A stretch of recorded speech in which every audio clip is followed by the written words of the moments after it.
Diabetes आज के समय की एक ऐसी बीमारी है जिसके मरीजों की तादाद भारत के साथ साथ दुनिया भर में बढ़ती जा रही है।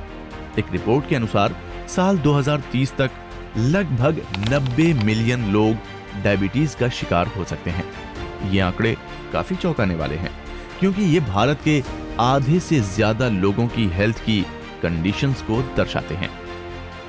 हालांकि लोग डायबिटीज का इलाज करने के लिए सभी तरह के तरीकों को अपनाते हैं, लेकिन इसके बावजूद इन्हें इससे निजात नहीं मिल पाती है। ऐसा डायबिटीज की सही समय पर पहचान न करने की वजह से होता है, क्योंकि समय बीतने के साथ ही ये बीमारी गंभीर रूप ले लेती है, जिसका इलाज कराना काफी मुश्किल हो जाता है। अब आपके मन में ये सवाल आना नेचुरल है कि डायबिटीज की पहचान कैसे की जाए और इसका इलाज क्या है। डायबिटीज यानी मधुमेह एक ऐसी बीमारी है जिसके अंदर ब्लड के अंदर शुगर की मात्रा बढ़ जाती है, ब्लड ग्लूकोज लेवल रेज हो जाता है। और ये इसलिए होता है कि ब्लड ग्लूकोज सेल्स के अंदर यानी कोशिकाओं के अंदर जाना ज़रूरी होता है। उसके लिए इंसुलिन एक ऐसा एंडोक्राइन और हार्मोन होता है जिससे कि ब्लड शुगर सेल्स के अंदर जाता है। जब इंसुलिन की मात्रा शरीर के अंदर कम हो जाती है या इंसुलिन उस पर काम नहीं कर पाता है सही से, तो वो ब्लड शुगर अंदर नहीं जा पाता है और वो शुगर ब्लड के अंदर बढ़ती रहती है मात्रा, उसे कहते हैं डायबिटीज़। खाली शुगर बढ़ने से इतनी दिक्कत नहीं होती है, लेकिन धीरे धीरे ये शरीर के सभी अंगों पे अपना प्रभाव डालती है और उससे हमें बहुत सारी परेशानियां होती हैं। जो कॉमन लक्षण है ये होता है कि प्यास ज़्यादा लगना, यूरिन ज़्यादा आना, भूख ज़्यादा लगना यानी ज़्यादा आदमी को भूख लगती है, और वज़न कम होना, कमज़ोरी आना, ये इसके कॉमन लक्षण हैं।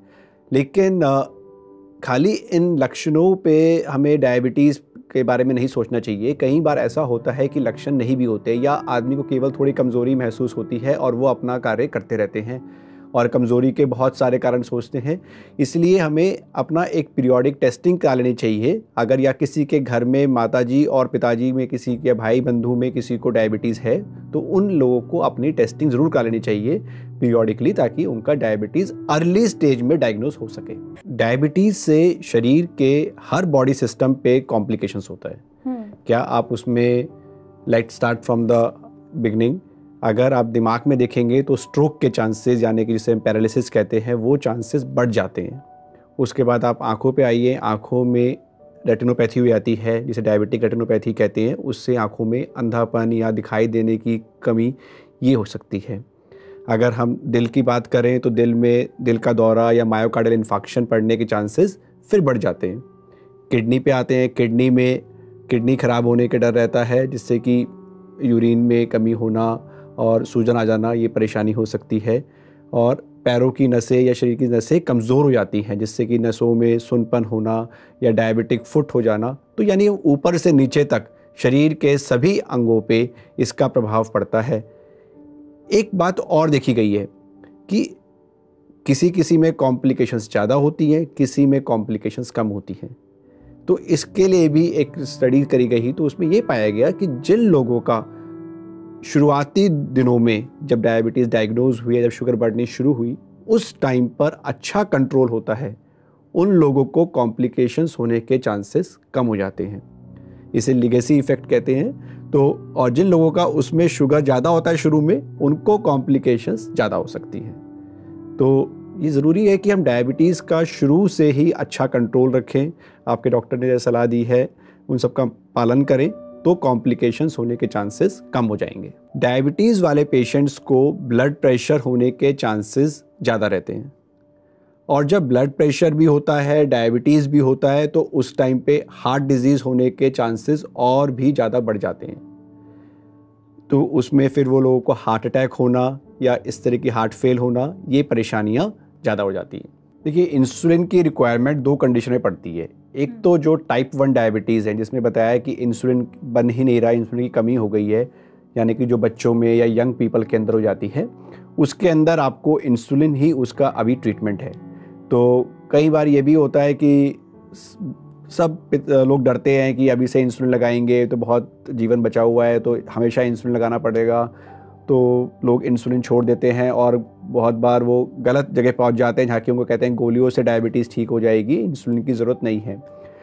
तो इसमें वो बच्चे बहुत इमरजेंसी कंडीशन जिसे हम कहते हैं डायबिटिक कीटोएसिडोसिस, उसमें आ जाते हैं कई बार, उसमें मतलब लाइफ सेविंग कंडीशन हो जाती है वो। तो इसलिए आपको अगर जो यंग डायबिटीज़ हो रही है उसके अंदर इंसुलिन लाइफ लॉन्ग लगानी है और इंसुलिन से डरना नहीं चाहिए। दूसरा होता है जो टाइप 2 डायबिटीज़ के अंदर, उसके अंदर जहाँ इंसुलिन रेजिस्टेंस होता है, तो वहाँ पे हम कोशिश करते हैं कि पहले हम दवाइयों से, काफ़ी दवाइयाँ आती हैं आजकल, एक तरह से बहुत तरह की दवाइयाँ आ गई हैं, तो आप बहुत सारी दवाइयाँ दे सकते हैं जिससे कि शुगर लेवल कंट्रोल हो जाता है। लेकिन कई बार इतना ज़्यादा शुगर होता है या दवाइयाँ उस पर रेजिस्टेंस होती हैं जो काम नहीं कर पाती हैं, तो उस कंडीशन में आपको इंसुलिन इस्तेमाल करना पड़ता है।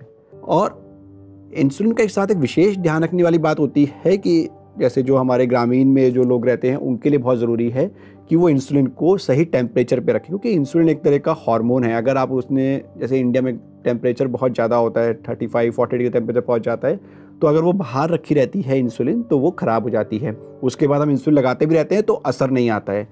तो इसलिए इंसुलिन को फ्रिज में या फिर कोल्ड स्टोरेज में रखा जाए, ये बहुत ज़रूरी है। देखिए HbA1c एक तरह का ब्लड टेस्ट है, तो ये पिछले 3 महीने की जो आपकी शुगर रही है ब्लड में, उसका एक तरह का एवरेज बता देता है। अब कुछ लोग बहुत ही, मतलब जैसे आप देखेंगे ना कि अब उनको बोला कि मिठाई नहीं खानी है, मीठा नहीं खाना है, तो बहुत वो एक तरह से चालाक हो जाते हैं लोग बाग। वो अब बच्चे डांटते हैं, उनके पिताजी को डांटेंगे कि आप खाओ मत, आपकी शुगर बहुत ज़्यादा आ रही है। तो वो क्या करते हैं कि जब शुगर टेस्ट कराना होता है, डॉक्टर के पास जाना होता है, उससे 2 दिन पहले कुछ नहीं खाएंगे, बहुत कम खाएंगे, तो उनका शुगर लेवल, आप फास्टिंग ब्लड चलाएंगे तो नॉर्मल भी आ सकता है, उनका नॉर्मल आ जाएगा या नॉर्मल के करीब आ जाएंगे, तो कहेंगे देखो मेरा शुगर लेवल ठीक आ रहा है, तो वो अपना खाना पीना का जो उनका डाइटिंग होना चाहिए वो ख़राब कर देते हैं। इसलिए HbA1c में इन चीज़ों से कोई फ़र्क नहीं पड़ता है। HbA1c एक 3 महीने का एवरेज देता है, तो अगर आप पीछे 3 महीने में आपकी ब्लड शुगर ज़्यादा रही है तो वो उसके अंदर ज़्यादा ही आएगी। अगर आपकी कम रही है तो वो कम आएगी। कई बार शुगर ज़्यादा आती है तो मरीज एकदम बोलता है नहीं सर मैं तो कल पार्टी में गया था, वैसे मेरी ठीक आती है, कल रात में पार्टी में गया था, वहाँ मैंने 2 रसगुल्ले खा लिए, इसलिए मेरी ब्लड शुगर ज़्यादा आ रही है। तो आप उसका HbA1c चेक करिए। HbA1c में अगर आपका लेवल हमेशा के लिए बढ़ा हुआ आ रहा है तो यानी कि वो गलत बता रहे हैं, उनकी शुगर ज़्यादा ही आती है। हाँ, अगर HbA1c उनका ठीक आ रहा है तो ये हो सकता है कि कल उन्होंने कुछ ज़्यादा खा लिया या कम खाया, उसकी वजह से कम ज़्यादा। तो HbA1c पे आपका एक दिन पहले खाने पीने का फ़र्क नहीं पड़ेगा, वो एक 3 महीने का एवरेज शुगर है, उससे बहुत अच्छा एक आपका ट्रीटमेंट के लिए ऑप्शन बन जाता है कि आप उस लेवल को कंट्रोल कर सकें कि हम HbA1c लेवल ये चाहते हैं।